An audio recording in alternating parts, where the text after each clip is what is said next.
नमस्ते दोस्तों, astro Raghav channel में आप सभी का स्वागत है। आज हम बता रहे हैं शरद पूर्णिमा विशेष। आइए चंद्रदेव से मिलते हैं। आज जानकारी देने के लिए आप लोगों को हमारे पास बहुत कुछ है, पर हम थोड़ी चीज़ें ऐसी बताते हैं जो आप लोगों के काम आए। ज्योतिष विज्ञान में चंद्र का दूसरा स्थान होता है। हमने पहले सूर्य के बारे में बताया कि सूर्य जैसे मंद हो और प्रभावशाली नहीं हो तो जीवन के ऊपर क्या प्रभाव पड़ता है, इसकी सारी जानकारी आप लोगों को हमने बताया। पंचांग भी चंद्र पर आधारित रहता है। चंद्रमा के कारण ही धरती पर शुक्ल पक्ष और कृष्ण पक्ष होते हैं। शुक्ल पक्ष उन्हें कहते हैं जिसे उजाला पक्ष होता है, जिसमें चंद्रमा निकलता है, और कृष्ण पक्ष होता है अंधेरा। अंधेरे पक्ष को कृष्ण पक्ष कहते हैं।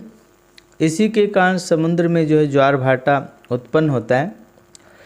आज हम विशेष जानकारी आपको दे रहे हैं। चंद्रमा से समुद्र का क्या तात्पर्य है कि ज्वार भाटा उत्पन्न होता है, कब समुद्र शांत रहता है, कब उसमें उफान आता है, इन्हीं के कारण होते हैं। थोड़ी सी वैज्ञानिक दृष्टि से हम आज आपको बता देते हैं। वैज्ञानिक भी कहते हैं कि हमारे शरीर में जो है 65% जो है जल की स्थिति होती है। हमारे शरीर में 65% जल की स्थिति होती है। और अगर हम सोचें कि हमारे शरीर में ज्वार भाटा उत्पन्न नहीं होता, हमारा मन कृष्ण पक्ष के साथ घटता है, शुक्ल पक्ष के साथ बढ़ता है। स्त्रियों पर चंद्र का प्रभाव ज़्यादा माना गया है। चंद्रमा मन को जो है प्रभावित करता है। हमारे चंद्रमा से ही हमारे मन जो है स्थिर होता है, और चंद्रमा से ही जो है इसमें चंचलता आती है। असल में चंद्रमा जो है कोई विशेष ग्रह नहीं है।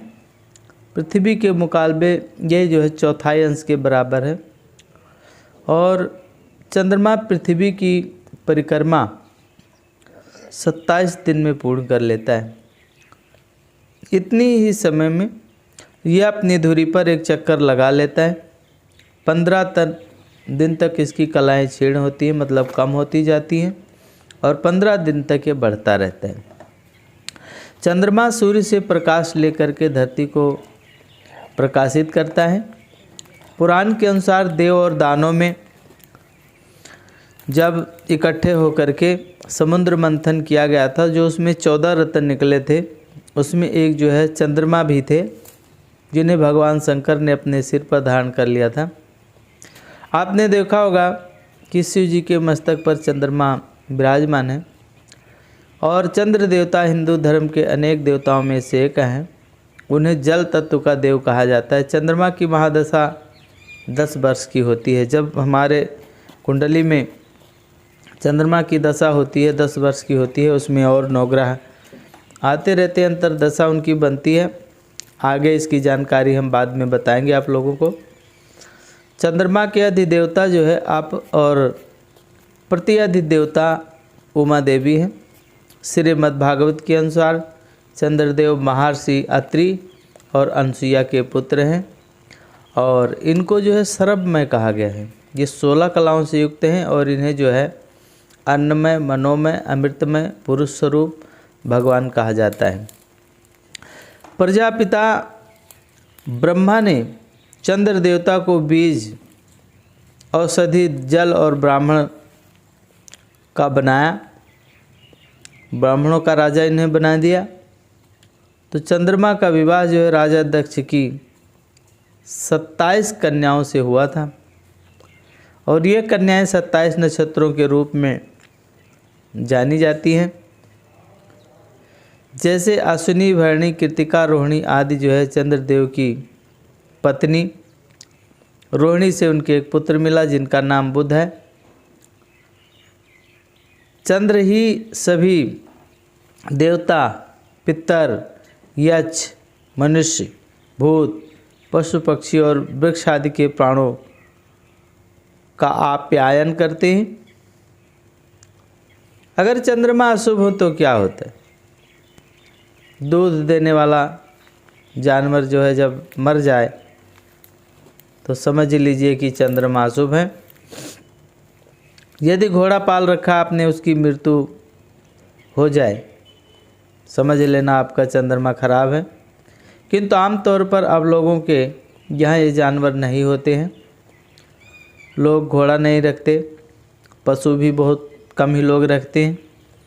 तो माता का बीमार होना या घर के जल के स्रोतों का सूख जाना भी चंद्रमा के अशुभ होने की निशानी होती है।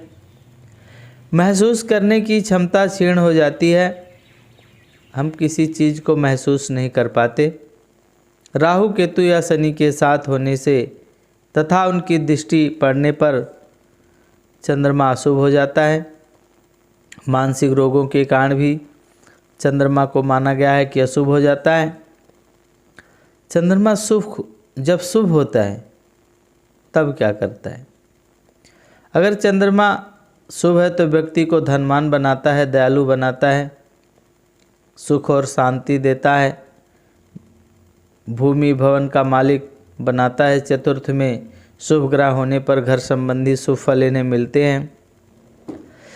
अगर चंद्रमा खराब हो तो उपाय क्या किया जाए, यह जो है जानना बहुत ज़रूरी है। और ये हम आपको उपाय बता रहे हैं, बहुत ही सरल होती है। हमारे द्वारा बताई गई उपाय हर कोई खुद ही कर करके अपना जो है कुंडली के दोषों को दूर कर सकता है।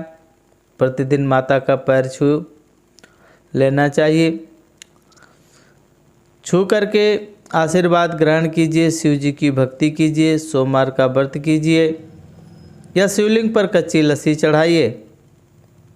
पानी या दूध को साफ पात्र में सिरहाने रख कर के सोएं और सुबह जो है कीकर के वृक्ष की जड़ में डाल दें।